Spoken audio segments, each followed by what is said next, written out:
A paz, meus irmãos, sejam todos bem-vindos ao nosso programa Conexão com Deus. Eu me chamo Islam e faço uma pergunta a vocês. Será que o mundo espiritual existe? Ele é real? Eu convido você a abrir também comigo no livro de Jó, capítulo 4, do versículo 13 ao versículo 16, que nos diz assim: Entre pensamentos de visões noturnas, quando o profundo sono cai sobre os homens, sobrevieram-me o espanto e o tremor, e todos os meus ossos estremeceram.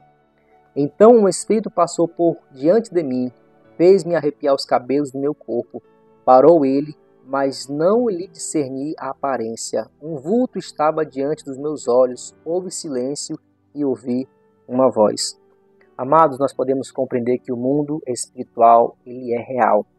Assim como Deus e os seus anjos existem, assim também o inimigo, o diabo, o adversário das nossas almas existe e também os seus demônios são reais. Nós vivemos uma batalha espiritual sobre as nossas vidas. Há uma guerra desenfreada sobre a tua vida, sobre a minha vida. E nós observamos nessa passagem de Jó, capítulo 4, que Deus ele prova o seu servo Jó. A Bíblia diz que aquele homem era um homem temente, era um homem fiel que se desviava do mal, o homem mais rico do Oriente, tinha uma família abençoada, tinha 10 filhos, e nós vemos que Deus ele tira tudo de Jó, irmãos. Eu digo que ele tira tudo mesmo, literalmente, porque tirou os seus bens, tirou ali os seus filhos, lhe tirou a saúde, ali aquele homem ficou enfermo, e nós observamos aqui que Jó ele começa a ver visões, ele começa a ver vultos de espíritos malignos que arrepiaram ali os cabelos do seu corpo. E isso, irmão, demonstra para nós que o mundo espiritual ele é real. Nós observamos, irmãos, que até o próprio Paulo, em Efésios capítulo 6, do versículo 12 e 13, ele fala que a nossa luta, nós seres humanos, a nossa luta não é contra a carne e nem contra o sangue, ou seja, não é contra o nosso próximo, mas é contra potestades espirituais, principados, governadores que dominam este século. Essa é a nossa luta, não contra outros seres humanos, né? E ele fala que nós devemos estar preparados com a armadura de Deus.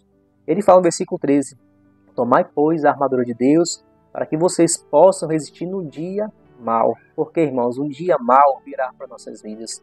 O dia mal ele vem para aquele que não teme a Deus e para aquele que teme a Deus. Mas há uma diferença nesse dia mal. No dia mal, Deus está ali para nos defender, para nos encorajar, para estar conosco, para a gente passar por esse dia mal. E a pessoa que não tem esse amparo do próprio Deus, não tem esse refúgio, ele comete às vezes uma atrocidade contra a sua própria vida, porque ele não tem esse refúgio, ele não tem esse amparo espiritual. E nós, como cristãos amados, nós devemos estar preparados, porque o confronto espiritual ele virá sobre as nossas vidas. Mas como, irmãos, nós podemos se proteger de tudo isso, desses ataques espirituais? Porque, irmãos, todos os dias nós estamos em ataques espirituais, são setas do inimigo, são as setas da doença, da enfermidade para nos atingir. Às vezes acontece algum acidente.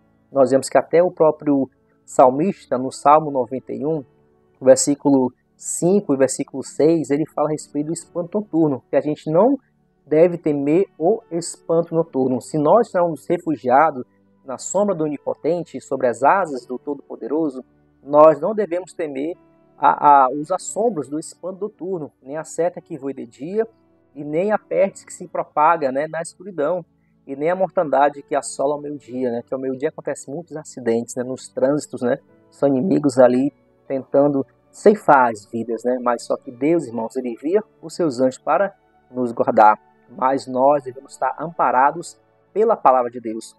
Nós devemos usar, irmãos, essa palavra para nos assegurar, para nos dar ali a autoridade, o poder. Nós podemos até analisar, irmãos, uma passagem em Mateus capítulo 17, do versículo 21 em diante. Nós podemos compreender que ali um homem chama os discípulos para curar o seu filho, que em todo momento ele tinha epilepsia e ele caía ali na água, ele caía no fogo, ele caía no chão. E ali os discípulos vão, repreendem aquela enfermidade, aquele demônio, mas aquela criança, aquele jovem não é liberto.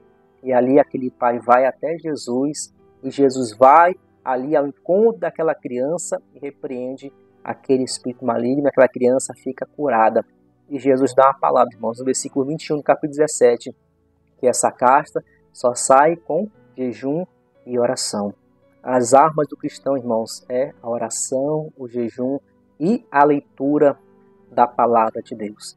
Essas três, irmãos, armas espirituais são poderosas para nos dar autoridade, para nós repreendermos no sangue de Jesus, no nome de Jesus, porque no nome de Jesus, irmãos, há poder, a cura, a libertação.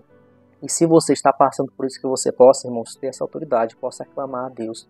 Talvez na tua casa tenha esse espanto noturno, e sempre, irmãos, são atingidas as crianças são muito atingidas a respeito desse espanto noturno, porque a criança, irmãos, ela é mais sensível, ela é mais pura, e ela compreende, ela vê, vamos dizer assim, né? Ela vê essa sensação, esse ambiente pesado, ela sente.